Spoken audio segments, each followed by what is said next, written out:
Hello friends, thank you so much for your support. आप लोग अपना प्यार इसी तरह बनाए रखिए क्योंकि हम आपके लिए रिबॉर्न से जुड़ी और रोमांटिक एडवेंचरस कहानियाँ लगातार लाते रहेंगे। तो बिना देर किए चलिए कहानी शुरू करते हैं। आज से मैं एक नई novel zombie apocalypse reborn with A farming space upload कर रही हूँ जिसका डिस्क्रिप्शन कुछ इस प्रकार है। ज़ॉम्बियों द्वारा नोचे जाने और जीवित खाए जाने के बाद जियाओ लिज़ी पछतावे और नफरत से भरी हुई मर गई।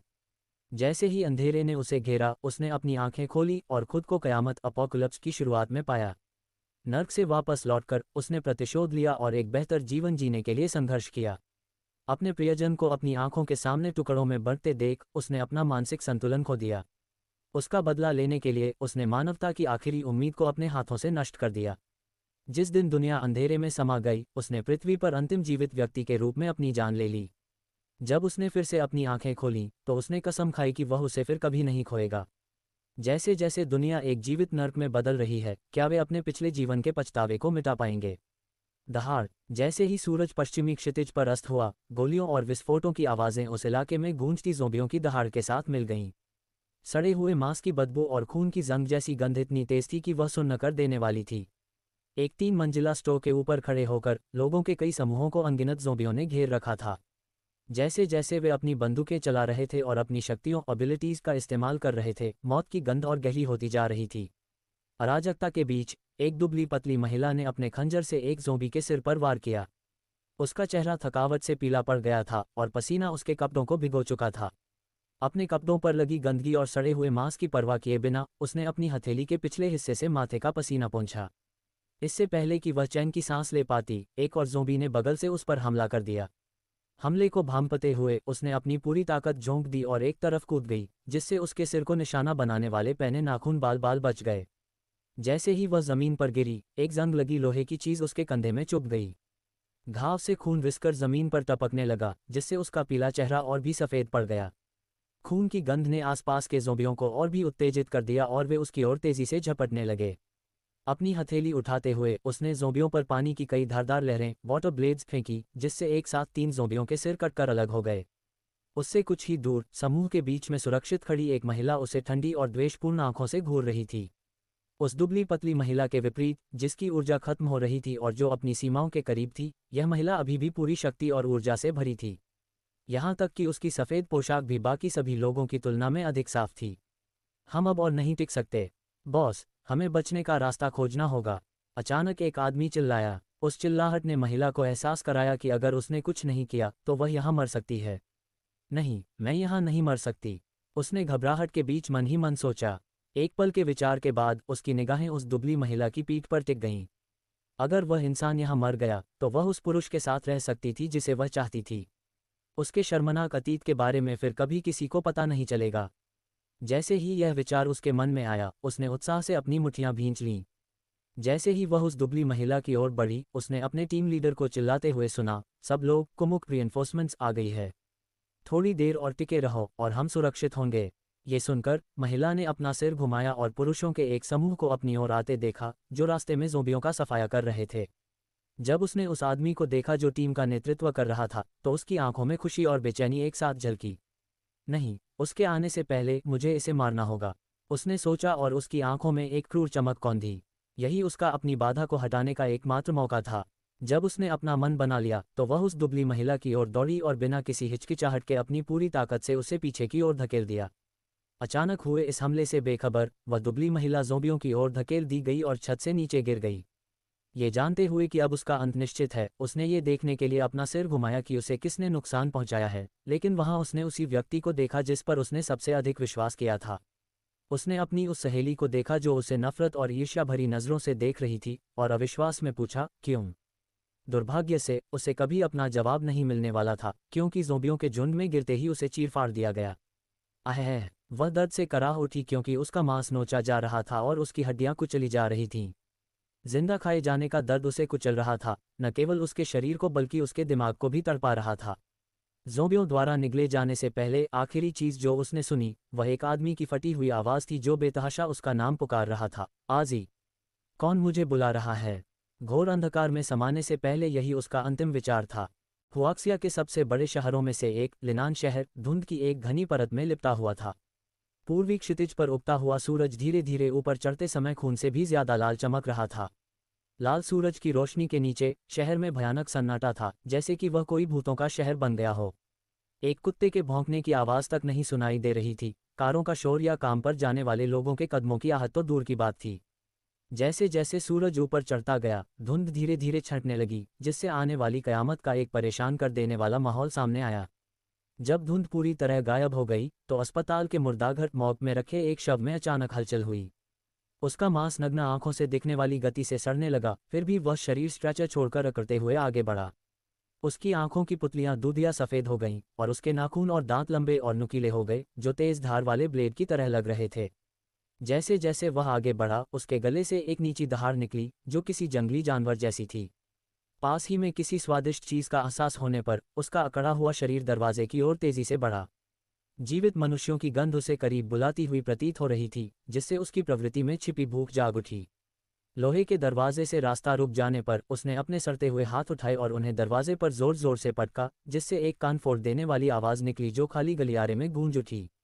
सोता हुआ गार्ड उस आवाज से चौंक कर जाग गया और पास की गार्ड पोस्ट में अपनी कुर्सी से गिरते गिरते बचा।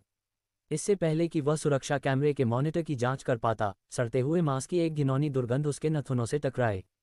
उस गंदी बदबू पर भौहें सिकोड़ते हुए वह अपने सहकर्मी से इसके बारे में पूछने के लिए मुड़ा, तभी उसने एक सड़ता हुआ चेहरा अपनी ओर तेजी से आते देखा। दहाड़! उस सड़े हुए शव ने अपना मुंह चौड़ा करके दहाड़ मारी, जिससे उसके नुकीले दांतों की कतारें दिखने लगीं। इससे पहले कि गार्ड कुछ प्रतिक्रिया दे पाता, उसके दांत उसकी गर्दन में धंस गए, जिससे खून फव्वारे की तरह फूट पड़ा। जैसे ही उसके दांतों ने मांस को चीर दिया, उसे खून की उल्टियां होने लगीं और उसकी आंखें डर से फटी की फटी रह गईं। उसने अपना कांपता हुआ हाथ दरवाजे की ओर बढ़ाया और कमजोर मिन्नत भरी आवाज में कहा, मां मदद। कुछ ही पलों बाद मांस के फटने और हड्डियों के चबाए जाने की घिनौनी आवाजों से कमरा भर गया। फर्श पर खून जमा हो गया, जिससे वह सड़ता हुआ शव उन्माद में आ गया और गार्ड के दिमाग को खाने लगा। शहर के हर कोने में ऐसी ही स्थितियां पैदा हो गईं। आधे घंटे से भी कम समय में दहशत फैल गई और पागलों की तरह चारों ओर छा गई। सड़े हुए शवों की दहाड़ हर तरफ लोगों की चीख पुकार और चिल्लाहट में दब गई।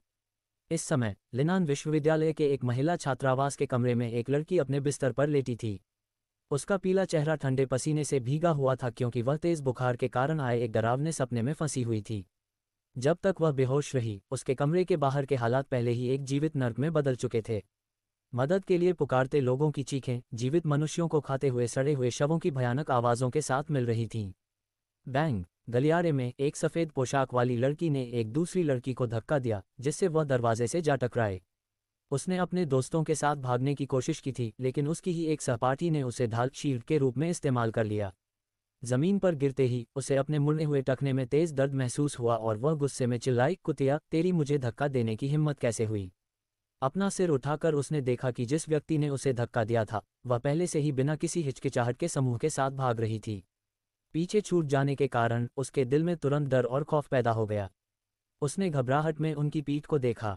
उसकी आवाज़ निराशा से कांप रही थी, क्योंकि वह चिल्लाए, रुको, कृपया मेरे लिए रुको। टखने में दर्द के बावजूद उसने खुद को खड़ा होने और आगे बढ़ने के लिए मजबूर किया।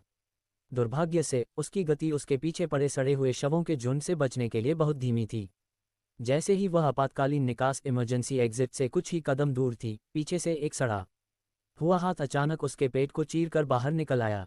वह सदमे से सुन्न दिमाग के साथ उस सड़े हुए हाथ को हैरानी से नीचे देखने लगी। दर्द का एहसास तब तक नहीं हुआ जब तक कि उस सड़ते हुए हाथ ने उसकी आंतों को पकड़कर उसके शरीर से बाहर नहीं खींच लिया। तभी उसके मुंह से दर्द की एक मर्मभेदी चीख निकली, आह है।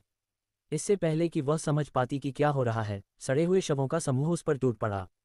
उसे जमीन पर पटक दिया गया और फिर उसे जिंदा काटकर खाया जाने लगा। उसकी चीखें तब फीकी पड़ गईं जब उसका शरीर क्षत विक्षत हो गया और उसके तबाह हो चुके शरीर से प्राण निकल गए।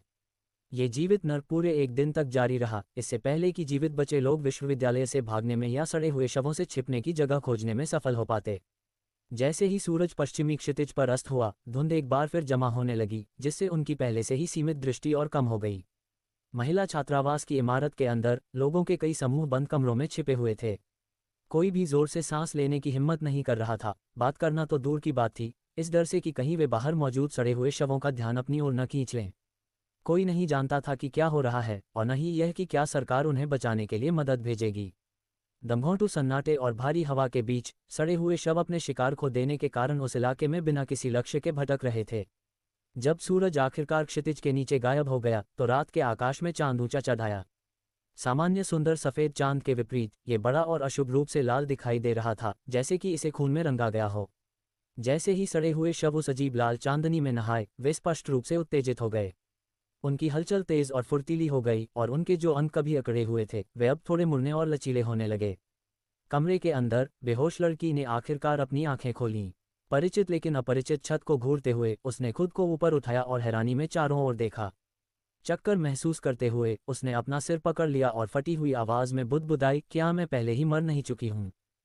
शक्तियों का जागरण। लड़की को यह समझने में एक पल लगा कि वह एक नर्म बिस्तर पर बैठी है और अपने शरीर में दर्द महसूस कर सकती है। दर्द महसूस करने की क्षमता इस बात का स्पष्ट संकेत थी कि वह जीवित थी और कोई सपना नहीं देख रही थी। पुनर्जन्म का एक साहसिक विचार अचानक उसके दिमाग में कौंध गया। उसने अपने कपड़ों को देखने के लिए अपना सिर झुकाया और वही कार्टून पजामे देखे जो वह कयामत अपोकलिप्स से पहले पहना करती थी। उसकी आंखें सदमे से फैल गईं क्योंकि उसके दिमाग में यह विचार पक्का हो गया। सहारे के लिए बिस्तर को पकड़े हुए वह लड़खड़ाते हुए डेस्क की ओर बढ़ी। जब उसकी नज़र कैलेंडर पर पड़ी तो उसने उसे जल्दी से उठाया और फटी हुई आवाज़ में बुदबुदाई, 5 मई 2188। मैं वास्तव में उस दिन वापस आ गई हूँ जब कयामत शुरू हुई थी। मरने से पहले की अपनी आखिरी यादों को याद करते हुए जियाओ लिजीक ने अपनी मुट्ठियां जोर से भींच लीं। चूंकि स्वर्ग ने उसे दूसरा मौका दिया था, उसने इस बार अपना बदला लेने और कयामत में जीवित रहने की कसम खाई। इस विचार के साथ उसने अपने कमज़ोर शरीर को अलमारी तक घसीटा और एक बैकपैक निकाला। उसकी कमज़ोर शारीरिक स्थिति उसे भारी बोझ उठाने की अनुमति नहीं देती थी, इसलिए वह केवल अंडरवियर का एक सेट और साफ कपड़े ही पैक कर सकी। उसने कमरे में मिलने वाली सभी दवाएं, भोजन और बोतलबंद पानी भी इकट्ठा किया और सब कुछ बैकपैक में भर लिया। एक बार जब सब कुछ पैक हो गया तो उसने अपने पजामे उतार दिए और काले जॉगर्स, एक काली टी शर्ट और काले स्नीकर्स की एक जोड़ी पहन ली। जब वह शीशे के पास से गुजरी तो उसके प्रतिबिंब ने उसका ध्यान खींचा। उसके कमर तक लंबे काले बाल रात के पर्दे की तरह चिकने और पीछे लहरा रहे थे। जैसे ही उसने अपने बाल देखे उसने तुरंत उन्हें काटने का फैसला किया। हालांकि वह जानती थी कि बाद में उसे जल आधारित शक्तियां, वाटर बेस्ड एबिलिटीज मिलेंगी और वह हर दिन अपने बाल धो सकेगी, लेकिन कयामत के दौरान लंबे बाल अव्यावहारिक थे क्योंकि वे लड़ाई के दौरान उसकी हलचल और दृष्टि में बाधा डालते। उसने काफ़ी देर तक कमरे में कैंची ढूंढी और आखिरकार बाथरूम में उसे एक जोड़ी मिल गई। शीशे के सामने खड़े होकर उसने अपने लंबे बालों को एक छोटे बॉब कट में काट लिया। उसे ऊबड़ खाबड़ सिरों या अपने बालों के नुकसान की परवाह नहीं थी। जब तक यह उसकी दृष्टि या हलचल में बाधा नहीं डालता, कोई भी स्टाइल पर्याप्त था। जब उसने काम खत्म किया तो चक्कर आने से वह बेहाल हो गई और सहारे के लिए दीवार से सट गई। खुद को स्थिर करने के बाद उसने बाथरूम के कैबिनेट को खंगाला और एक डिजिटल थर्मामीटर ढूंढा। उसने थर्मामीटर अपने कान में लगाया और एक हल्की बीप सुनाई देने के बाद उसने स्क्रीन पर देखा और अपने संदेह की पुष्टि की। 39.3 डिग्री सेल्सियस उसे बुखार था। अपना तपता हुआ तापमान देखकर जियाओ लिजी ने हताशा में आह भरी। उसकी वर्तमान स्थिति में छात्रावास छोड़ना असंभव था। उसकी पहली प्राथमिकता दवा लेना और आराम करना था। एक बार जब उसका बुखार कम हो जाता तो वह आगे बढ़ती। बहुत देर होने से पहले उसे विश्वविद्यालय परिसर से बाहर निकलना था। फैसला लेने के बाद वह बाथरूम से बाहर निकली और अपने बैकपैक से पानी की एक बोतल और ब्रेड का एक टुकड़ा निकाला। आधी ब्रेड खाने और पानी की कुछ घूंट पीने के बाद उसने दवा निगल ली। फिर उसने सब कुछ वापस अपने बैकपैक में पैक किया और दरवाज़ा बंद करने के लिए डेस्क को खिसकाकर वहां लगा दिया। जब उसे यकीन हो गया कि दरवाज़ा ज़ोंबी हमले को सहने के लिए पर्याप्त सुरक्षित है तो वह बिस्तर पर लेट गई और अपनी आंखें मूंद लीं। जल्द ही वह हल्की नींद में चली गई। उसकी जानकारी के बिना हवा में मौजूद धुंध धीरे धीरे उसके शरीर में समाने लगी, जैसे किसी भंवर द्वारा सोखी जा रही हो। उसने सोचा था कि वह बिल्कुल नहीं सो पाएगी, लेकिन दवा के असर के कारण वह उम्मीद से ज़्यादा गहरी नींद सोई। जब वह जागी तो बाहर का आसमान आंचने के लिए थर्मामीटर उठाया। ये देखकर कि उसका बुखार कम होकर 37.8 डिग्री सेल्सियस हो गया है, उसने राहत की सांस ली। चूंकि उसे जल्द से जल्द विश्वविद्यालय छोड़ना था, उसने अपनी पानी की बोतल और बची हुई आधी ब्रेड निकाली। अपना भोजन समाप्त करने के बाद उसने अपनी आंखें बंद कर लीं और अपने शरीर के भीतर की ऊर्जा को महसूस करने की कोशिश की। अगले ही पल उसकी आंखें हैरानी से खुल गईं। वह अपनी हथेली को घूरने लगी जो पानी की एक पतली परत से ढकी हुई थी। जैसे जैसे पानी उसकी हथेली से निकलता रहा, वह उसकी उंगलियों से टपककर फर्श पर गिरने लगा। मैंने वास्तव में इतनी जल्दी अपनी शक्ति जगा ली, वह विश्वास में बुदबुदाई और उसकी आवाज़ खुशी से भरी थी। कयामत में दवाओं और भोजन के अलावा पानी सबसे महत्वपूर्ण संसाधनों में से एक था। अपनी नई जागृत शक्ति के साथ उसे पानी की कमी के बारे में चिंता करने की ज़रूरत नहीं है। एक बार जब वह लेवल 1 पर पहुंच जाएगी तो वह रोज़ाना 2 लीटर पानी पैदा करने में सक्षम होगी, जो उसके जीवित रहने के लिए पर्याप्त था। अगर वह कम पानी पीती है तो शायद वह कुछ पानी बचाकर उसे भोजन के बदले विनिमय एक्सचेंज कर सके। जहां तक ज़ोंबियों को मारने के लिए अपनी शक्ति का उपयोग करने की बात है तो लेवल 5 तक पहुंचने तक यह असंभव होगा। इस सीमा के कारण जल शक्तियों वाटर एबिलिटीज़ को आमतौर पर एक सहायक शक्ति ऑक्सिलरी एबिलिटी के रूप में वर्गीकृत किया जाता था। केवल लेवल 5 पर ही जल शक्ति उपयोगकर्ता के पास इतनी ऊर्जा होगी कि वे अपने द्वारा बनाए गए पानी को हमले के लिए नियंत्रित कर सकें। उसके चेहरे पर एक मुस्कान आ गई और उसने अपने बैकपैक से एक खाली बोतल निकाली। उसने अपनी उंगली बोतल के मुंह पर रखी। अपनी ऊर्जा को केंद्रित करते हुए उसने इसे अपनी उंगलियों पर टिकाया। कुछ ही पलों बाद उसकी उंगली से बोतल में पानी लगातार बहने लगा।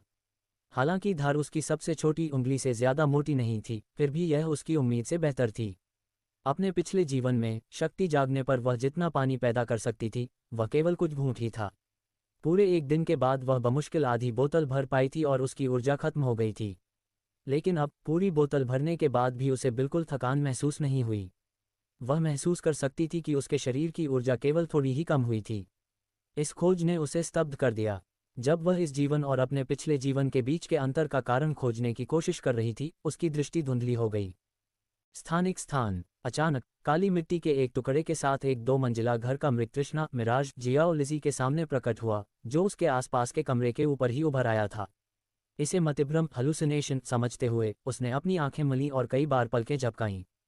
फिर भी जब उसने उन्हें दोबारा खोला तो वह मृगतृष्णा और भी स्पष्ट हो गई, जैसे कि वह दृश्य उसके मन में अंकित हो गया हो। अपनी आंखें मूंदकर उसने इस सूक्ष्म ऊर्जा प्रवाह के स्रोत को महसूस करने के लिए अपने दिमाग को केंद्रित किया। अगले ही पल वह काली मिट्टी के उस टुकड़े के पास घास के मैदान पर खड़ी थी। उत्सुकता महसूस करते हुए जियाओ लिजी नीचे झुकी और अपने पैरों के नीचे की काली मिट्टी की ओर हाथ बढ़ाया। जब उसने मिट्टी के अपनी उंगलियों से फिसलने के गर्म एहसास को महसूस किया तो वह अविश्वास में सुन्न रह गई। इसकी बनावट बहुत वास्तविक लग रही थी, जैसे कि उसने सचमुच की मिट्टी पकड़ी हो। स्थानिक शक्तियों स्पेस एबिलिटीज़ के काम करने के तरीके से परिचित होने के नाते उसे जल्दी ही एहसास हो गया कि यह जगह उसका अपना स्पेस था। हालांकि उसने कभी प्रत्यक्ष रूप से स्थानिक शक्ति नहीं देखी थी, लेकिन अपने पिछले जीवन के अनुभव से वह जानती थी कि यह एक चलते फिरते गोदाम वेयरहाउस की तरह काम करता है। स्पेस के भीतर समय बाहर की तुलना में धीमी गति से चलता था और ऑक्सीजन की कमी के कारण ये जीवित चीज़ों को जीवित नहीं रख सकता था। अंदर रखी गई कोई भी जीवित प्राणी दम घुटने से मर जाएगा। स्पेस का आकार व्यक्ति की प्रतिभा के आधार पर अलग अलग होता था और शक्ति का स्तर बढ़ने के साथ बढ़ता जाता था। हालांकि उसके पास अभी जो था वह शक्ति जागने से मिलने वाली स्थानिक शक्तियों के सामान्य विवरण से मेल नहीं खाता था। वह इसे समझा नहीं सकती थी, लेकिन सहज रूप से वह जानती थी कि उसका स्पेस सामान्य स्पेस एबिलिटी नहीं थी। अगर किसी को पता चला कि उसका स्पेस दूसरों से अलग है तो वह गंभीर मुसीबत में पड़ सकती है। इसलिए उसे किसी को भी इसके बारे में पता नहीं चलने देना चाहिए। अपने आसपास का सर्वेक्षण करते हुए उसने घर के पास एक तालाब देखा। पास जाकर उसने देखा कि तालाब लगभग 5 मीटर व्यास का और काफ़ी गहरा था। साफ पानी की वजह से वह बिल्कुल नीचे तक देख सकती थी, जहां केंद्र में एक छोटा सा छेद था। उसने उस छेद को घूरते हुए अंदाज़ा लगाया कि शायद यही पानी का स्रोत हो। प्यास महसूस होने पर उसने पानी निकालने के लिए अपनी हथेलियों का प्याला बनाया और एक घूंट पिया। इसका स्वाद उसकी शक्ति द्वारा बनाए गए पानी के समान ही था, लेकिन किसी तरह अधिक शुद्ध और ताज़ा था। चाहे वह मनोवैज्ञानिक प्रभाव के कारण हो या नहीं, इसे पीने के बाद उसने अधिक ऊर्जावान महसूस किया और उसका बचा खुचा चक्कर भी काफ़ी हद तक कम हो गया। एक और घूंट पीने के बाद उसने राहत की सांस ली और अपना ध्यान घर की ओर लगाया। हालांकि इससे पहले कि वह मुख्य दरवाज़ा खोल पाती, उसका दिमाग झटक गया क्योंकि एक तेज़ धमाके की आवाज़ तेज़ी से गूंजी। उसकी प्रवृत्ति इंस्टिंक्ट्स उसके विचारों से भी तेज़ी से काम कर गई और पलक झपकते ही उसने खुद को वापस अपने छात्रावास के कमरे में पाया। बैंग बैंग बैंग दहाड़ बाहर के कान फोड़ देने वाले शोर ने पास के ज़ोंबियों को उसके कमरे से दूर खींच लिया था। जियाओ लिजी ने अपने पिछले जीवन की यादों को खंगालते हुए भौहें सिकुड़ीं। एक पल के बाद उसे याद आया कि वरिष्ठ छात्रों अपरक्लासमेंट का एक समूह छात्रावास में फंसी लड़कियों को बचाने के लिए आया था। अभी जो आवाज़ हुई थी वह उन्हीं की वजह से हो सकती थी। कोने में एक झाड़ू देखते हुए उसने उसे उठाया और लकड़ी को अपने घुटने पर रखकर तोड़ दिया। झाड़ू के ऊपरी हिस्से को एक तरफ फेंककर उसने अपने हाथों में लकड़ी की छड़ी को तौला और धीरे से बुदबुदाई। ये सबसे अच्छा हथियार नहीं था, लेकिन अभी के लिए पर्याप्त होगा। निकलने से पहले जियाओ लिजी बिस्तर के पास गई और उसे छुआ। उसे यकीन नहीं था कि अपने स्पेस में सामान कैसे जमा करना है, इसलिए उसने अपनी शक्ति का परीक्षण करने का फैसला किया। जैसे ही उसने बिस्तर को अपने स्पेस में रखने के बारे में सोचा, बिस्तर तुरंत गायब हो गया। अपनी सफलता से उत्साहित होकर उसने अपने बैकपैक की ओर देखा और सोचा, कलेक्ट कलेक्ट। वह उम्मीद कर रही थी कि वह बिना छुए बैकपैक को स्टोर कर सकती है। दुर्भाग्य से बैग अपनी जगह से हिला भी नहीं। उसने एक कदम और पास जाकर दोबारा कोशिश की, फिर भी कुछ नहीं हुआ। एक और कदम के बाद उसने एक बार फिर कोशिश की। इस बार बैकपैक गायब हो गया। उसने अनुमान लगाया कि उसकी शक्ति की प्रभावी सीमा लगभग 2 मीटर थी। अपना स्पेस चेक करते समय उसने देखा कि बिस्तर और बैकपैक अब खेत के पास घास के मैदान में रखे थे। अपने मन का उपयोग करते हुए उसने सामान को घर के अंदर ले जाने की कोशिश की। उसकी खुशी का ठिकाना नहीं रहा जब वे सामान घास के मैदान से गायब हो गए और खाली घर के अंदर फिर से प्रकट हुए। जियाओ लिजी इस खोज से उत्साहित थी और उसने कमरे में बाकी सब कुछ स्टोर करने में समय बर्बाद नहीं किया। 10 मिनट बाद कमरे में केवल 4 खाली दीवारें बची थीं। अपनी हथेलियों के चारों ओर कपड़े का एक टुकड़ा लपेटकर उसने लकड़ी की छड़ी को कसकर पकड़ा और लड़ने के लिए तैयार हो गई। दरवाज़ा खोलने से पहले उसने अपना कान दरवाजे पर लगाया और बाहर की हलचल को ध्यान से सुना। पहले के शोर ने ज़ोंबियों को दूर खींच लिया था और बाहर का गलियारा भयानक रूप से शांत था। अपनी घड़ी पर नज़र डालते हुए जियाओ लिजी ने देखा कि सुबह के 6 बज रहे थे। सूरज आखिरकार उग आया था। ज़ोंबी दिन के दौरान धीमी गति से चलते थे और कम खतरनाक होते थे, जिससे यह बाहर निकलने का आदर्श समय था। एक गहरी सांस लेने के बाद उसने शोर को कम से कम करने की कोशिश करते हुए धीरे से दरवाज़ा खोला। बाहर निकलने पर उसने देखा कि गलियारा खून, मांस और अज्ञात चीज़ों से ढका हुआ था। पहचान में न आने वाले कुचले हुए सिरों वाले कई ज़ोंबी ज़मीन पर बेजान पड़े थे। सड़न की बदबू के कारण होने वाली मितली को दबाते हुए उसने सावधानी से आपातकालीन सीढ़ियों की ओर रुख किया। अब जबकि उसके पास अपनी स्पेस एबिलिटी थी, उसकी पहली मंजिल साफ थी, विश्वविद्यालय का कैफेटेरिया। प्रथम युद्ध। वरिष्ठ छात्रों के समूह की बदौलत ज़ोंबियों को आपातकालीन सीढ़ियों की ओर खींच लिया गया था, जहां वे उस क्षेत्र में एक साथ जमा हो गए थे और उन्हें स्टील के गेट के पीछे बंद कर दिया गया था। हालांकि वह सीढ़ियों का उपयोग नहीं कर सकती थी, लेकिन अब गलियारे में कोई और ज़ोंबी नहीं था। जियाओ लिजी ने खिड़की खोली और बाहर झांका। वह दूसरी मंजिल पर थी और खिड़की के पास दीवार के सहारे पानी का एक पाइप जा रहा था। उसने पाइप को कुछ बार खींचकर परखा और फिर संतुष्टि के साथ सिर हिलाया। हालांकि पाइप विशेष रूप से बड़ा नहीं था, लेकिन यह उसके दुबले पतले शरीर का भार उठाने के लिए पर्याप्त मजबूत लग रहा था। अपने आसपास का निरीक्षण करने के बाद उसने लकड़ी की छड़ी को अपने स्पेस में रख दिया और खिड़की से बाहर निकल गई। पानी के पाइप को कसकर पकड़ते हुए उसने धीरे धीरे नीचे उतरना शुरू किया। उसके नीचे ज़ोंबियों का एक समूह पहले से ही उसकी गंध से आकर्षित हो चुका था। 3 ज़ोंबी उसके शरीर के नीचे जमा हो गए थे, दहाड़ रहे थे और अपने सड़े हुए हाथों को ऊपर उठा रहे थे, उसे पकड़ने की कोशिश कर रहे थे। आसपास के क्षेत्र में लगभग 20 ज़ोंबी बिखरे हुए थे। बचने के लिए उसे तेजी से काम करने और अपने ठीक नीचे के 3 ज़ोंबियों से निपटने की ज़रूरत थी, इससे पहले कि उनका शोर आसपास के और अधिक ज़ोंबियों का ध्यान अपनी ओर खींच ले। एक गहरी सांस लेते हुए उसने अपने जबड़े भींच लिए और अपनी पकड़ थोड़ी ढीली कर दी। एक पल में वह तेज गति से पाइप से नीचे फिसल गई। जमीन पर पहुंचने से ठीक पहले उसने दीवार पर लात मारी, हवा में पलटी मारी और एक घुटना मोड़कर धीरे से जमीन पर उतरी। ज़ोंबी तुरंत मुड़े और उसकी ओर लपके। उसकी कलाई के एक झटके के साथ लकड़ी की छड़ी उसके हाथ में वापस आ गई।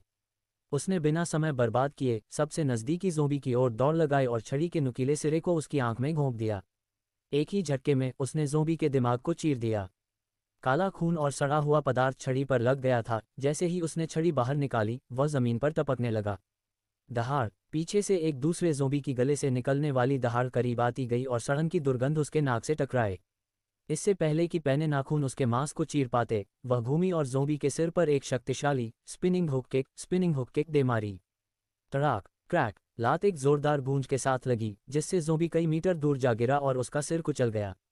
एक पल के लिए वह स्तब्ध रह गई, इतनी हैरान कि कोई प्रतिक्रिया नहीं दे सकी। भले ही तत्व शक्ति एलिमेंटल एबिलिटी उपयोगकर्ताओं की शारीरिक शक्ति आम लोगों से अधिक होती थी, लेकिन एक ही लात से ज़ोंबी को उड़ते हुए भेजना अनसुना था, कम से कम शक्ति जागने के शुरुआती चरणों में तो बिल्कुल नहीं। केवल शक्ति प्रकार स्ट्रेंथ टाइप के एबिलिटी उपयोगकर्ता ही ऐसा कारनामा कर सकते थे। जल प्रकार की शक्ति वालों के लिए ऐसा करने की संभावना शून्य थी। हालांकि वह भ्रमित थी, लेकिन जियाओ लिजी के पास युद्ध के बीच में अपनी शक्ति और शारीरिक स्थिति की इस विसंगति पर विचार करने का समय नहीं था।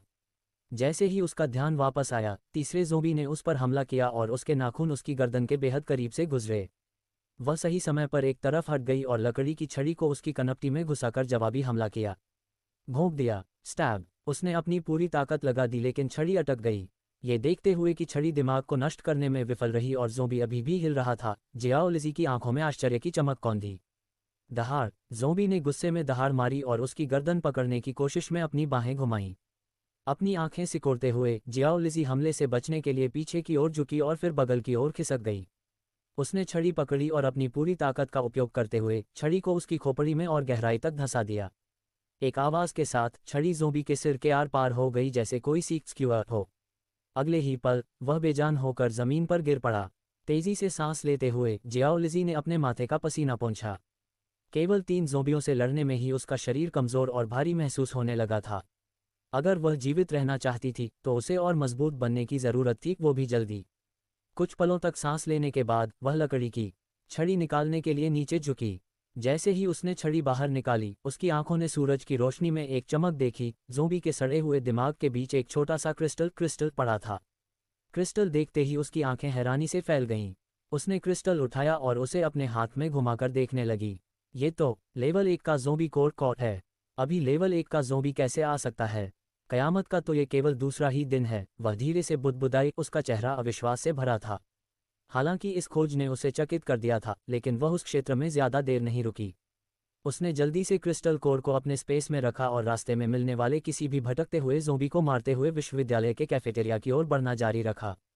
प्रत्येक शिकार के बाद उसने और क्रिस्टल कोर के लिए उनके दिमाग की जांच की, लेकिन उसकी निराशा का ठिकाना नहीं रहा जब उसे कुछ भी नहीं मिला। जब तक वह कैफेटेरिया पहुंची, वह इतनी थक चुकी थी कि हिल भी नहीं पा रही थी। ये पुष्टि करने के बाद कि वहां सुरक्षित है, वह दीवार के सहारे टिक गई और कुछ देर आराम किया। महिला छात्रावास और कैफेटेरिया के बीच की दूरी न तो बहुत कम थी और न ही बहुत ज्यादा। उसकी सीमित सहनशक्ति और कमजोर शारीरिक शक्ति के कारण उसे 2 या 3 ज़ोंबियों को मारने के बाद छोटा ब्रेक लेना पड़ा, जिससे ये यात्रा लगभग 1 घंटे तक खिंच गई। उसके पिछले जीवन की यादों के अनुसार 5वें दिन तक कैफेटेरिया वरिष्ठ छात्रों के नियंत्रण में आ जाएगा। फिलहाल वे विभिन्न इमारतों में फंसे छात्रों को बचाने में व्यस्त थे क्योंकि उनके पास अभी भी कुछ आपूर्ति सप्लाईज बची थी। जब उनकी शुरुआती आपूर्ति खत्म हो जाएगी, तभी वे कैफेटेरिया और मिनी मार्केट की जांच करने का फैसला करेंगे। इसलिए उसे तेजी से काम करने और उनके पहुंचने से पहले सामान इकट्ठा करने की ज़रूरत थी। 10 मिनट से अधिक आराम करने के बाद उसने आखिरकार कुछ शक्ति वापस पाली और खड़ी हो गई। अगर एक बार काफ़ी नहीं तो 2 ही सही। जब कयामत शुरू हुई थी तब सुबह सुबह का समय था, इसलिए उस इलाके में ज़्यादा छात्र नहीं थे। हालांकि डिलीवरी कर्मचारी और कैफेटेरिया के कर्मचारी अपनी शिफ्ट शुरू कर चुके थे, जिसका मतलब था कि किचन और गोदाम शायद ज़ोंबियों से भरे होंगे। अपनी घड़ी देखते हुए जियाओ लिज़ी ने देखा कि सुबह के 8:10 बज रहे थे। कैफेटेरिया में प्रवेश करने से पहले उसने अपने स्पेस से पानी की एक बोतल निकाली और जल्दी जल्दी आधा पानी पी लिया। जैसे ही उसने बोतल वापस रखी, उसने दूर से लोगों के एक समूह को देखा। उस समूह का नेतृत्व चांदी जैसे बालों वाला एक आदमी कर रहा था, जिसके पीछे 5 अन्य आदमी और 2 लड़कियां थीं। जैसे ही जियाओ लिज़ी की नज़र उन लड़कियों में से एक पर पड़ी, उसकी निगाहें ठंडी हो गईं। उसकी मुट्ठियां कस गईं और नाखून उसकी हथेलियों में गड़ गए, क्योंकि उसके दिल में मारने की इच्छा, किलिंग इंटेंट की एक लहर उमड़ पड़ी। उसने अपनी भावनाओं को शांत करने के लिए एक गहरी सांस ली, एक हल्की हंसी के साथ बुदबुदाई, मोबिंगस्यू, मैंने कभी नहीं सोचा था कि इस जीवन में तुमसे इतनी जल्दी मुलाकात होगी। ऐसा लगता है कि दुनिया वाकई छोटी है, क्योंकि दुश्मनों का आमना सामना होना तय है, उसने बेरुखी से कहा। भले ही वह मोबिनिक्स्यू को जान से मारने के अलावा और कुछ नहीं चाहती थी, लेकिन जियाओ लिज़ी जानती थी कि उसकी वर्तमान स्थिति में यह असंभव था। इसका कारण और कोई नहीं बल्कि वह चांदी जैसे बालों वाला आदमी और उसकी टीम थी। वह उन दुर्लभ लोगों में से एक था जिन्होंने कयामत के शुरुआती दिनों में ही अपनी शक्तियों को जागृत कर लिया था। अपने पिछले जीवन में यह आदमी अपनी भयानक गड़गड़ाहट वाली थंडर टाइप शक्ति के लिए प्रसिद्ध था। जब वह उसके बारे में विवरण याद कर रही थी, तभी उनकी दिशा से एक जोरदार विस्फोट की आवाज़ गूंजी, जिसने उसे उसकी यादों से बाहर खींच लिया। तड़ाक, बूम। जियाओ लिज़ी ने उन्हें ज़ोंबियों से लड़ते हुए देखकर उपहास किया। हालांकि उसकी थंडर शक्ति बहुत शक्तिशाली थी, लेकिन उस हमले ने बहुत ज़्यादा शोर मचाया। उसके हमलों की कान फोड़ देने वाली आवाज़ निश्चित रूप से आसपास के ज़ोंबियों को आकर्षित करेगी। जैसा कि अपेक्षित था, बिखरे हुए ज़ोंबी अपना मुंह चौड़ा करके दहाड़ते हुए उस समूह की ओर दौड़ने लगे। जियाओ लिज़ी के लिए यह एक ऐसा अवसर था जिसे वह बर्बाद नहीं करना चाहती थी। चूंकि कोई उसके लिए चारे बेट के रूप में काम करने को तैयार था, तो वह इसका पूरा फायदा उठाएगी। उसने उनकी ओर देखा और मुस्कुराहट के साथ धीरे से कहा, आपकी मदद के लिए धन्यवाद। जब वे ज़ोंबियों के साथ उलझे हुए थे, वह पिछले दरवाजे से कैफेटेरिया में घुस गई। उनके हंगामे की वजह से ज़्यादातर ज़ोंबी दूर चले गए थे, जिससे किचन के अंदर केवल 1 या 2 ज़ोंबी ही फंसे रह गए थे। ज़मीन पर एक रसोई का चाकू किचन नाइफ देखकर उसने उसे उठाया और हल्के कदमों से किचन के दरवाजे की ओर बढ़ी। जैसे ही उसने इसे खोला, सड़े हुए हाथों की एक जोड़ी उसके चेहरे की ओर लपकी। जैसे ही सड़े हुए हाथ उसके चेहरे को छूने ही वाले थे, सड़न की बदबू उसके नथुनों से टकराए और उसे चक्कर आ गया। दहाड़! ज़ोंबी उत्साह से दहाड़ा क्योंकि स्वादिष्ट भोजन खुद उसके दरवाजे पर आ गया था। बाम! जियाओ लिज़ी ने बिना किसी हिचकिचाहट के दरवाज़ा ज़ोर से बंद कर दिया, जिससे ज़ोंबी के हाथ दरवाजे और फ्रेम के बीच फंस गए। चाकू उठाकर उसने उन सड़े हुए हाथों को निशाना बनाते हुए वार किया। तड़ाक! चाकू उतना तेज नहीं था जितना कि वह खंजर जिसे उसने अपने पिछले जीवन में इस्तेमाल किया था, और वह एक ही प्रहार में उन सड़े हुए हाथों को काटने में विफल रहा। अगर एक वार काफ़ी नहीं है, तो 2 ही सही, उसने मन ही मन सोचा। दांत पीसते हुए उसने दोबारा चाकू चलाया। इस बार उसने अपनी पूरी ताकत झोंक दी और आखिरकार उन सड़े हुए हाथों को काट दिया। इसके बाद उसने दरवाजे को जितनी जोर से हो सके धकेला और ज़ोंबी को पीछे की ओर लड़खड़ाने पर मजबूर कर दिया, जिससे वह पीछे मौजूद एक अन्य ज़ोंबी से जा टकराया। मौके का फायदा उठाते हुए वह आगे बढ़ी और एक ही झटके में उनकी आधी टूटी हुई गर्दनों पर चाकू से वार किया। तड़ाक! अतिरिक्त गति के साथ उसके हमले की शक्ति बढ़ गई और चाकू के एक ही वार से ज़ोंबी का सिर उसके शरीर से सफाई से अलग हो गया। जैसे ही ज़ोंबी का सिर ज़मीन पर लुढ़का, बिना सिर वाला धड़ एक भारी आवाज़ के साथ गिर पड़ा। दहाड़! इससे पहले कि वह सांस ले पाती, एक और ज़ोंबी मुंह खोलकर उस पर झपटा। नुकीले दांतों को करीब आते देख उसने अपना शरीर घुमाया और एक हवाई चाल एरियल मूव के साथ ज़ोंबी की ठुड्डी पर लात मारी। डुआग! तड़ाक! बाम! रसोई के स्लैब काउंटरटॉप्स से टकराने की आवाज़ के साथ साथ हड्डियों के टूटने की आवाज़ पूरे किचन में गूंज उठी। जब ज़ोंबी उठने के लिए संघर्ष कर रहा था, उसने अपने घुटने मोड़े और ज़ोंबी पर झपट्टा मारा। उसने रसोई के चाकू को कसकर पकड़ा और ज़ोंबी की गर्दन पर जोर से वार किया। तड़ाक! एड्रेनालाइन के बहाव ने उसे सामान्य से अधिक शक्ति दी थी और उसका हमला ज़ोंबी के सिर को काटने में सफल रहा। जब सिर धप की आवाज़ के साथ ज़मीन पर गिरा, तो बिना सिर वाले धड़ से काला खून फूट पड़ा, जिससे दीवारें और ज़मीन लाल हो गई। जियाओ लिज़ी दीवार के सहारे टिक गई, ज़मीन पर पड़े सड़े हुए शरीर को देखा और राहत की सांस ली। सौभाग्य से ज़ोंबियों की गर्दनें पहले से ही लगभग कटी हुई थीं और सिर बमुश्किल गर्दन पर टिके थे। अन्यथा उसके लिए ज़ोंबियों को मारना इतना आसान नहीं होता। अपने गाल से काला खून पोंछते हुए जियाओ लिज़ी ने रसोई का मुआयना किया। उसने सामान इकट्ठा करने में समय बर्बाद नहीं किया और केवल वही चीज़ें लीं जो साफ थीं और ज़ोंबी के खून या सड़े हुए मांस से मुक्त थीं। दूषित चीज़ों को उसने वहीं छोड़ दिया। आपूर्ति इकट्ठा करने के बाद उसने अपना ध्यान खाना पकाने के उपकरणों की ओर लगाया। उसने चूल्हे, गैस सिलेंडर, चाकुओं का एक पूरा सेट, बोनिंग चाकू के 2 सेट और बड़े छुरे क्लीवर्स अपने स्पेस में जमा कर लिए। इनके साथ अब उसे लकड़ी की छड़ी पर निर्भर रहने की ज़रूरत नहीं थी। सामान समेटने के बाद वह जल्दी से कैफेटेरिया से बाहर निकली और गोदाम की ओर चल दी। खाली गोदाम! जब जियाओ लिज़ी गोदाम क्षेत्र में पहुंची, तो उसने बाहर खड़े कई डिलीवरी ट्रक देखे। ट्रक पर छपे लोगों को देखकर उसका मूड तुरंत बेहतर हो गया। गोदाम की छानबीन करने से पहले उसने ट्रकों की जांच करने का फैसला किया। ड्राइवर की सीटों के अंदर बंद 1 या 2 ज़ोंबियों के अलावा ट्रक और उसके आसपास का इलाका ज़ोंबियों से मुक्त था। रसोई का चाकू पकड़कर उसने एक ट्रक का पिछला हिस्सा खोला और उसे चावल की बोरियों से भरा हुआ पाया। सामान देखते ही उसके चेहरे पर मुस्कान आ गई। उसके हाथ के एक इशारे के साथ चावल की बोरियां उसके स्पेस में जमा हो गईं। काम पूरा होने के बाद वह दूसरे ट्रकों की जांच करने गई। अन्य 4 ट्रकों में जमा हुआ मांस, फ्रोजन मीट, सॉसेज, सब्जियां, अंडे और आटे की बोरियां मिलीं। एक बार जब ट्रकों का सामान इकट्ठा हो गया, तो उसने गोदाम में प्रवेश किया और अंदर मौजूद हर चीज़ को स्टोर करना शुरू कर दिया। उसने ये जांचने की जहमत नहीं उठाई कि सामान खराब है या नहीं, क्योंकि उसके पास ज़्यादा समय नहीं था। जब उसे कोई सुरक्षित जगह मिल जाएगी, तब वह बाद में इन सामानों को छांट लेगी। जल्द ही उसे महसूस हुआ कि लड़ने की आवाज़ पहले जितनी तेज़ नहीं थी। वह जानती थी कि उसके पास अब ज़्यादा समय नहीं बचा है और मो बिनिक्स्यू और बाकी लोग जल्द ही यहाँ पहुँच जाएंगे। जब तक उसने सब कुछ इकट्ठा करना खत्म किया, बाहर लड़ने की आवाज़ें थम चुकी थीं। 1 सेकंड भी बर्बाद किए बिना वह गोदाम से निकली और मिनी मार्केट की ओर चल दी। देखे जाने से बचने के लिए उसने झील के पास का एक सुनसान रास्ता चुना। हालांकि यह रास्ता लंबा था, लेकिन ये सुरक्षित था क्योंकि इस क्षेत्र में बहुत कम लोग आते थे। इसलिए यह इलाका ज़ोंबियों से भी मुक्त होगा। थकान के बावजूद जियाओ लिज़ी ने दांत भींच लिए और बिना पीछे मुड़कर देखे दौड़ना जारी रखा। उसी समय वरिष्ठ छात्रों का समूह ज़ोंबियों का सफाया करने के बाद आखिरकार कैफेटेरिया पहुंच गया। जैसे ही उन्होंने इमारत में प्रवेश किया, उनमें से दो ने गेट बंद कर दिया और उसे कुर्सियों और मेजों से अवरुद्ध ब्लॉक कर दिया, जबकि बाकी लोग किचन की ओर गए। अंदर सिर कटे हुए ज़ोंबियों को देखते ही उनमें से एक गुस्से में चिल्लाया, लानत है, हमसे पहले यहाँ कोई आ चुका है। ये सुनकर मो बिनिक्स्यू की आंखों में झुंझलाहट की चमक कौंधी, लेकिन उसने अपने चेहरे पर कुछ भी जाहिर नहीं होने दिया। उस आदमी की ओर मुड़कर वह एक पल के लिए हिचकिचाए और फिर धीरे से पूछा, सीनियर, अब हमें क्या करना चाहिए? आदमी ने उसकी कमज़ोर शक्ल को देखा और चिढ़ महसूस की। ये लड़की उनके लिए एक बोझ के अलावा और कुछ नहीं थी। अगर इसकी चीखें नहीं होती तो वे इतने सारे ज़ोंबियों को आकर्षित नहीं करते और अपनी जान बचाने के लिए लड़ने में इतना समय बर्बाद नहीं करते। उसे घूरते हुए उसने कड़े लहजे में आदेश दिया, इलाके की तलाशी लो और जो कुछ भी बचा है उसे इकट्ठा करो। भले ही उसके लहजे ने उसे गुस्सा दिलाया, लेकिन मो बिनिक्स्यू ने अपना आक्रोश निगल लिया और उसके आदेश का पालन किया। इस अराजक समय में जीवित रहने के लिए उसे इन लोगों की ज़रूरत थी। सामान ढूंढने के लिए समूह में शामिल होने की पहल करना उसका उनका पक्ष जीतने और ये दिखाने का तरीका था कि उसकी कुछ अहमियत है। जब वह किचन की तलाशी ले रही थी तो सड़ते हुए मांस की दुर्गंध उसके नथुनों में चुभने लगी। जमीन पर पड़े बिना सिर वाले सड़े हुए शवों के कारण उसका जी मिचलाने लगा और वह मौके पर ही उल्टी करने ही वाली थी। अपनी नाक भींचते हुए उसने ज़ोंबी के शरीर और सिर से जितना हो सके बचने की कोशिश की। जैसे ही उसने अपनी मितली को रोका, उसका चेहरा सफ़ेद पड़ गया।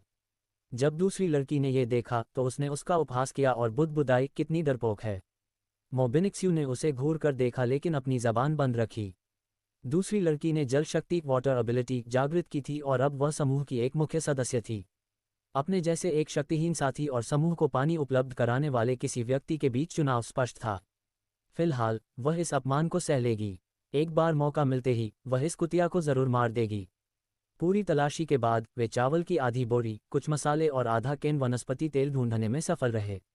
अपनी खोज को चांदी जैसे बालों वाले आदमी को दिखाते हुए उनमें से एक ने कहा, भाई पेई पेक, हमें बस इतना ही मिला। पे येजून कम मात्रा में। मिले सामान को देखकर झल्ला गया, जाने के लिए मुड़ा और कहा, चलो गोदाम चेक करते हैं। छात्र संघ के उपाध्यक्ष वाइस प्रेसिडेंट के रूप में उसके पास नेतृत्व का एक ऐसा आभास औरत था जो हर किसी को स्वेच्छा से उसका अनुसरण करने के लिए मजबूर करता था।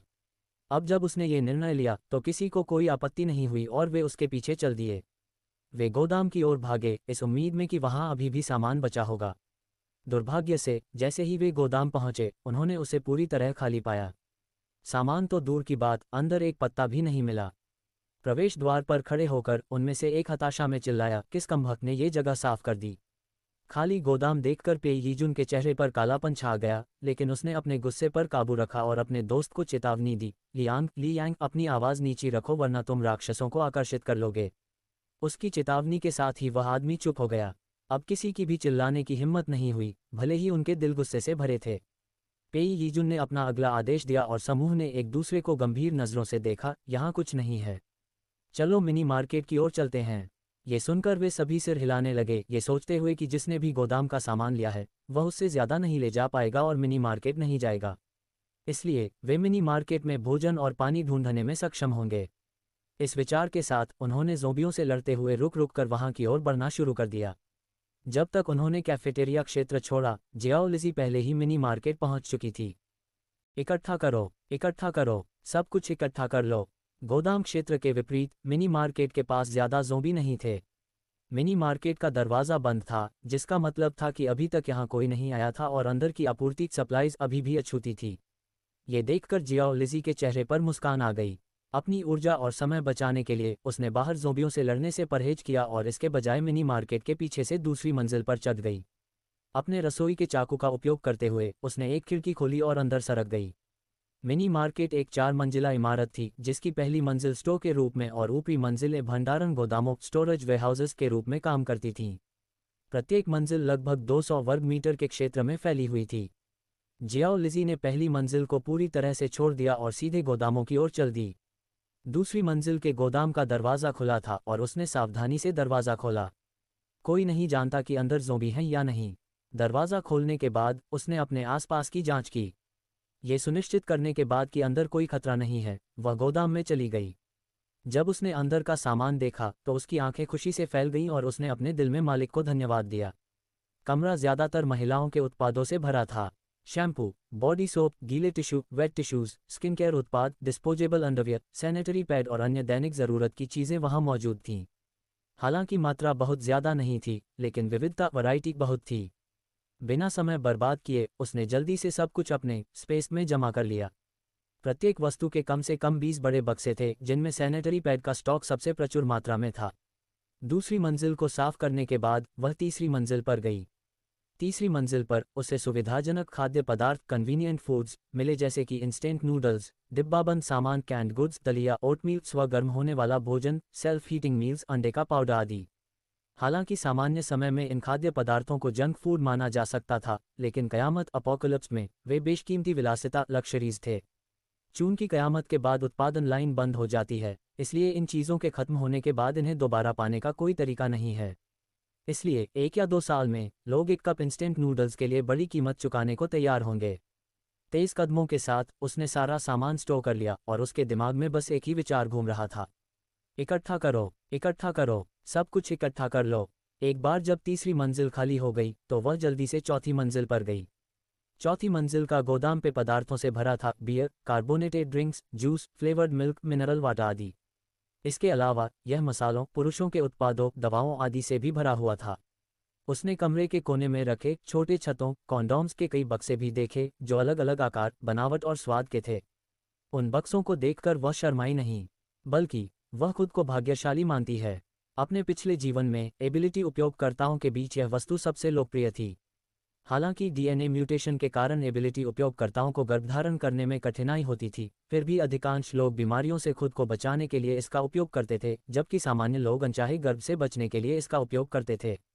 शुरुआती कुछ महीने भोजन, पानी और दवा की तलाश में बीत गए, इसलिए कोई भी इस वस्तु को जमा करने पर ध्यान नहीं देता। लेकिन 1 साल बाद भोजन की कमी ने कई पुरुषों और महिलाओं को भोजन के बदले खुद को बेचने पर मजबूर कर दिया। तब तक यह उत्पाद एक गर्म वस्तु और कमोडिटी बन जाएगा, जिसे एक छोटे छाते के बदले 10 किलोग्राम चावल के साथ विनिमय एक्सचेंज किया जा सकेगा। जहां उसका मन पिछले जीवन की यादों से भरा था, वहीं जियाओ लिज़ी के उत्साह ने उसके थके हुए शरीर में जान फूंक दी और मांसपेशियों में दर्द के बावजूद उसकी हरकतें तेज हो गईं। चौथी मंजिल से सब कुछ इकट्ठा करने के बाद वह अंततः पहली मंजिल पर गई। लेक्चर हॉल में फंसे जीवित बचे लोगों को याद करते हुए उसने सब कुछ न लेने का फैसला किया। एक डिमेंशनल स्पेस वाले व्यक्ति के बजाय एक जल प्रकार वाटर टाइप एबिलिटी उपयोगकर्ता के रूप में दिखने के लिए उसने अपने स्पेस से अपना बैकपैक निकाला। फिर उसने उसमें ब्रेड के 5 टुकड़े, मिनरल वाटर की 2 बोतलें, 2 प्रोटीन बार, सैनिटरी पैड का 1 पैकेट, एस्पिरिन की 1 बोतल, इबुप्रोफेन की 1 बोतल, आयोडीन आधारित घाव की दवा की 1 बोतल और कार्मेल कैंडी का 1 पैकेट भरा। बैकपैक भरने के बाद उसने कम समय में खराब होने वाले भोजन जैसे कि ब्रेड के कई टुकड़े, कुछ पुराने फल और सोया मिल्क की कुछ बोतलें छोड़ दीं। अपने पिछले जीवन में चांदी जैसे बालों वाले आदमी की टीम में एक शक्तिशाली जल शक्ति उपयोगकर्ता वाटर एबिलिटी यूजर भी शामिल थी, जो विश्वविद्यालय में उसकी जूनियर थी। ये सदस्य भी उन लोगों में से है जिसने कयामत के शुरुआती दिनों में शक्ति जागृत की थी। इस व्यक्ति के पास होने से उन्हें पानी की कमी के संबंध में कोई समस्या नहीं होगी, इसलिए उसने उनके लिए केवल 3 गैलन पानी छोड़ा। जानबूझकर छोड़ी गई छोटी आपूर्ति के अलावा बाकी सब कुछ इकट्ठा करने के बाद उसने अपना बैकपैक अपने कंधों पर टांग लिया। दूर से लड़ने की आवाज़ें सुनकर उसने उनकी दिशा में एक नज़र डाली और बुदबुदाई, मो बिनिक्स्यू, मैं तुम्हें अभी नहीं मारूंगी, लेकिन मैं तुम्हें एक आसान जीवन भी नहीं जीने दूंगी। दूसरी मंजिल की खिड़की से बाहर निकलते समय जियाओ लिज़ी ने उसे पीछे से बंद करना सुनिश्चित किया। फिलहाल वह बाहर अकेले जीवित रहने के लिए बहुत कमज़ोर थी। विश्वविद्यालय में छिपे रहना और बाद में समूह के पीछे पीछे निकलना उसका सबसे अच्छा विकल्प था। पर्याप्त भोजन और पानी के बिना वे विश्वविद्यालय छोड़ने के लिए उससे पहले मजबूर होंगे जितना कि वे उसके पिछले जीवन में हुए थे। इस बीच जब वे ज़ोंबियों का सफाया करेंगे तो वह थोड़ा आराम कर सकेगी और अपने बुखार से उबर सकेगी। उसके जाने के कुछ ही समय बाद पेई यीजुन और उसका समूह मिनी मार्केट पहुंचा। बंद दरवाज़ा देखकर उनके चेहरों पर मुस्कान आ गई। तीखे शब्द, लियांग कुछ ही कदमों में दरवाजे के पास पहुंचा और एक हल्के खिंचाव के साथ उसने ताला तोड़ दिया। अपनी स्ट्रेंथ एबिलिटी शक्ति क्षमता जागृत करने के बाद इस तरह के काम उसी के लिए छोड़ दिए गए थे। इस समय वह अपने नंगे हाथों से एक कार को हिलाने में सक्षम था, एक छोटा सा ताला तोड़ना तो दूर की बात थी। इसलिए उसने बिना किसी समस्या के इसे कर दिया। शुरुआत में मिनी मार्केट में कदम रखते ही हर कोई यह सोचकर उत्साहित था कि उन्हें कितनी आपूर्ति मिल सकती है। हालांकि खाली अलमारियों को देखते ही उनकी मुस्कान गायब हो गई। प्रवेश द्वार पर खड़े होकर हर कोई दंग रह गया और काफी देर तक किसी ने एक शब्द भी नहीं बोला। पे यीजून ने इलाके का मुआयना किया और उसकी तेज नजरों ने फर्श पर पैरों के हल्के निशान पकड़ लिए। उनके आकार और बनावट को देखते हुए ऐसा लग रहा था कि उनसे पहले कोई यहाँ आया था और वह व्यक्ति संभवतः एक महिला थी। उसकी नज़र अलमारियों पर बची हुई कुछ चीज़ों पर गई, कुछ ब्रेड, लगभग सड़े हुए फल, सोया मिल्क की कुछ बोतलें और 3 गैलन पानी। जब उसने आपूर्ति की इतनी कम मात्रा देखी तो उसके माथे की शिकन और गहरी हो गई। भाई पे, भोजन और पानी की यह मात्रा हमारे लिए एक दिन भी टिकने के लिए पर्याप्त नहीं है। लियांग ने आखिरकार निराशा भरी आवाज़ में सन्नाटा तोड़ा।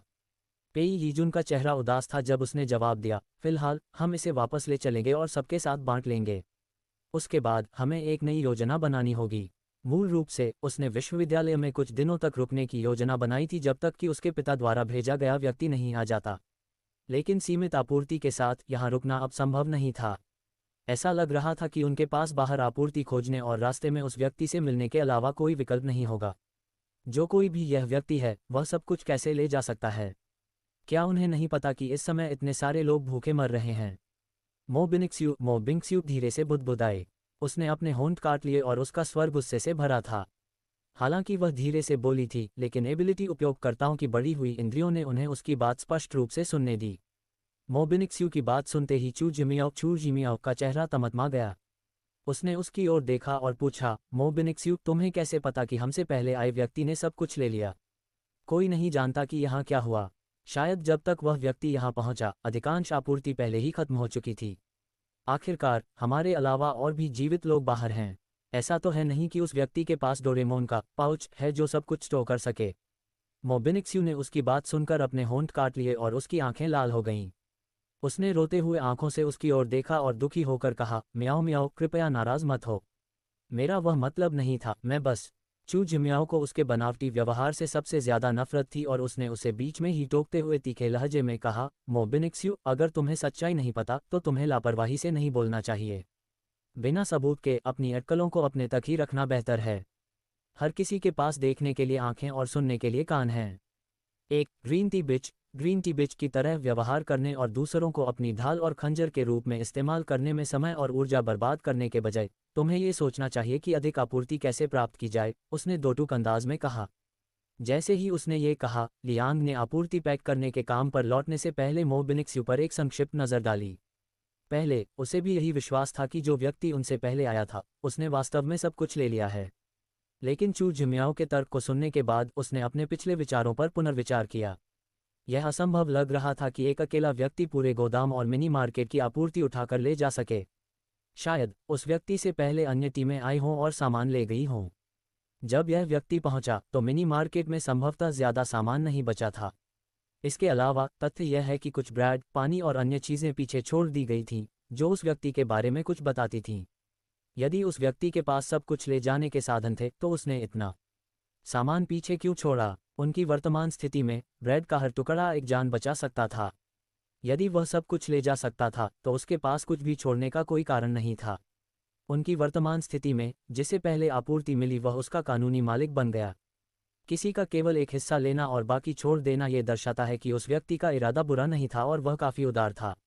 इस निष्कर्ष पर पहुंचने के बाद लियांग का गुस्सा शांत हो गया और मो बिंगस्यू के प्रति उसका संदेह बढ़ गया। उसी समय पेई यीजुन ने मो बिंगस्यू की ओर देखा और उसकी आंखों में एक ठंडी चमक कौंधी। जिस क्षण से वह उसकी टीम में शामिल हुई थी वह जानता था कि वह एक दुष्ट, स्वार्थी और चालाक व्यक्ति है।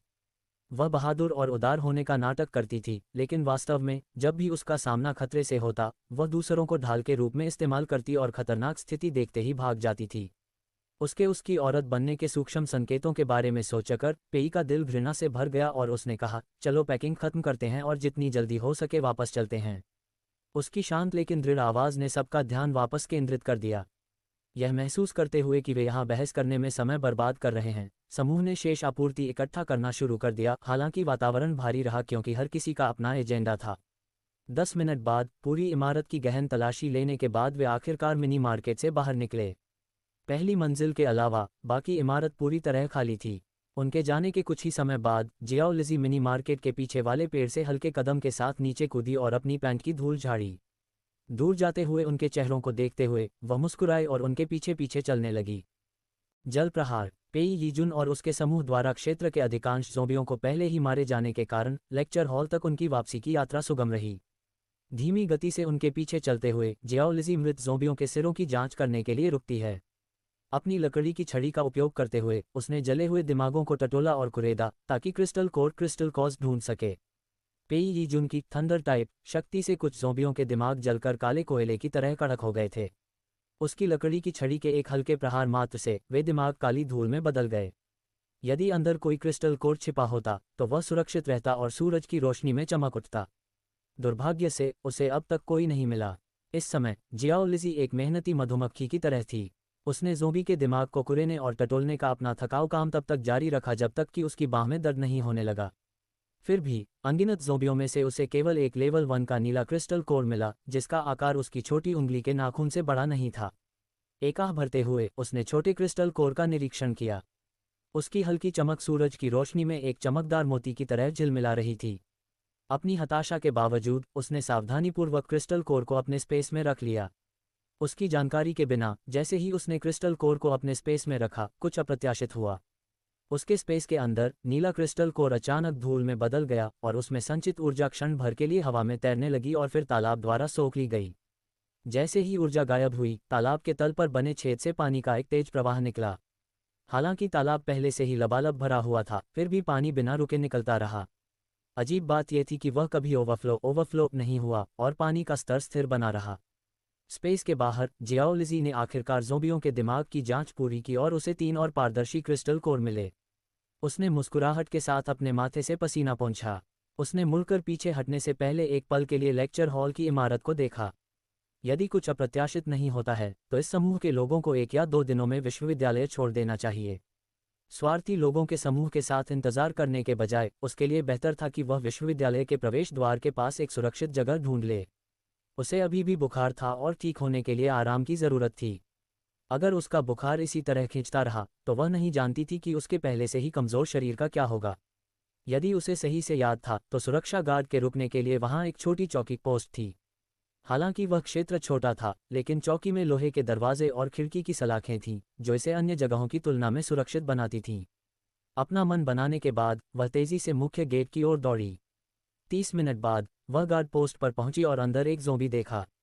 वह ज़ोंबी बिना किसी लक्ष्य के घूम रहा था, लेकिन जैसे ही वह पास आए वह अचानक मुड़ा और खिड़की की ओर झपटा। दहाड़! उसने खिड़की की सलाखों के माध्यम से उसकी ओर अपने सड़े हुए हाथ बढ़ाते हुए दहाड़ मारी। ज़ोंबी के नुकीले दांत और सड़ते हुए चेहरे को देखते हुए जियाओ लिजी ने अपने स्पेस से एक बोनिंग नाइफ निकाला। उसने दरवाजे को देखा और गौर किया कि वह बाहर की ओर खुलता है। चूंकि ऐसा था, इसलिए वह पहले की तरह ज़ोंबी को पीछे धकेलने के लिए इसका इस्तेमाल नहीं कर सकती थी। उसने कुछ देर सोचा और उसके दिमाग में एक विचार कौंधा। चूंकि वह इस जीवन में अधिक पानी पैदा करने में सक्षम थी, शायद वह ज़ोंबी से निपटने के लिए एक वाटर ब्लेड बना सकती थी। आखिरकार एक सहायक प्रकार के एबिलिटी उपयोगकर्ता की सीमा कोई कमज़ोर शक्ति नहीं, बल्कि उसे नियंत्रित करने के लिए सीमित ऊर्जा थी। अपना मन बनाने के बाद उसने अपनी ऊर्जा को अपनी हथेली पर केंद्रित किया और अपना हाथ लहराया। 1 सेकंड से भी कम समय में लगभग 15 सेंटीमीटर व्यास वाला एक अर्धचंद्राकार वाटर ब्लेड ज़ोंबी की ओर उड़ गया। वह वाटर ब्लेड कागज़ की तरह पतला था और तेज़ गति से खिड़की की सलाखों के बीच से निकल गया। जब उसने देखा कि वाटर ब्लेड कितना छोटा और पतला था तो जियाओ लिजी को अपने दिल में निराशा महसूस हुई। अपने पिछले जीवन में उसके चरम स्तर पर उसका वाटर ब्लेड 2 मीटर से अधिक व्यास और 2 सेंटीमीटर मोटाई तक पहुंच गया था। वह एक ही चाल में ज़ोंबियों के समूह को मार सकती थी। उसके वर्तमान वाटर ब्लेड की तुलना में वह स्तर बहुत पीछे था। लेकिन इससे पहले कि वह एक आह भर पाती, उसने देखा कि पतला वाटर ब्लेड ज़ोंबी के सिर के पास से उड़ गया और एक तेज़ आवाज़ के साथ दीवार से टकराया। तड़ाक! क्रैक! जियाओ लिजी की आंखें सदमे से फैल गईं जब उसने देखा कि ज़ोंबी का चेहरा बीच से 2 हिस्सों में बट गया था। यहाँ तक कि उसके हमले के कारण दीवार में भी एक गहरा छेद हो गया था। इससे भी अधिक आश्चर्य की बात यह थी कि उसका वाटर ब्लेड अपने आकार में बना रहा और पानी में नहीं बदला, क्योंकि वह दीवार के अंदर धंसा हुआ था। अगले ही पल ज़ोंबी एक भारी आवाज़ थट के साथ ज़मीन पर गिर गया। अपने और उस वाटर ब्लेड के बीच के ऊर्जा संबंध को महसूस करते हुए उसका दिल तेज़ी से धड़क रहा था। अपने हाथ के एक झटके के साथ वाटर ब्लेड उसकी ओर वापस उड़ाया और उसकी हथेली के ऊपर तैरने लगा। जैसे ही उसने ऊर्जा को वापस अपने शरीर में समाहित किया, वाटर ब्लेड एक छपाक स्प्लैश के साथ पानी में बदल गया। वह महसूस कर सकती थी कि उसने जो ऊर्जा वापस ली थी वह वाटर ब्लेड बनाने और उसे नियंत्रित करने में उपयोग की गई ऊर्जा का लगभग 30% थी। उसने सुन्न होकर अपने हाथों को देखा और बुदबुदाई, मुझे ये शक्ति कब मिली?